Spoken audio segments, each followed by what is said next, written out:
Hello guys, ഞാൻ താമരയുടെ വിത്ത് എങ്ങനെ പാകി കിളിപ്പിക്കുക എന്നൊരു വീഡിയോയുമായിട്ടാണ് വന്നിട്ടുള്ളത്. ആ താമരപ്പൂവിൻ്റെ അരിയാണിത്.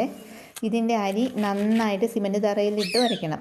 ഞാൻ 4 എണ്ണം ഉരച്ചെടുത്തിട്ടുണ്ട്. വീഡിയോയിൽ കാണുന്ന പോലെ ഒരു ചെറിയ ബൗൾ എടുത്തിട്ട് അതിലേക്ക് വെള്ളം ഒഴിച്ചിട്ട് അരിയിട്ട് വെക്കുക.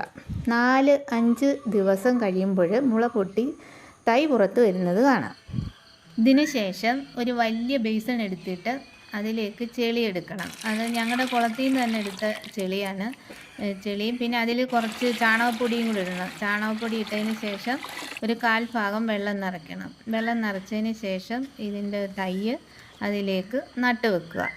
നട്ട് വെച്ചതിന് ശേഷം ഇതിൻ്റെ ഓരോ ഇല വരുംതോറും നമുക്ക് ഇതിൽ വെള്ളം കൂട്ടി കൊടുക്കാം.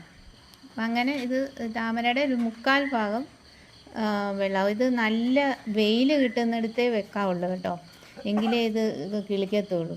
എൻ്റെ ഈ വീഡിയോ നിങ്ങൾക്ക് ഇഷ്ടപ്പെട്ടുവെങ്കിൽ ലൈക്ക് ചെയ്യുക, കമൻറ്റ് ചെയ്യുക. ബൈ.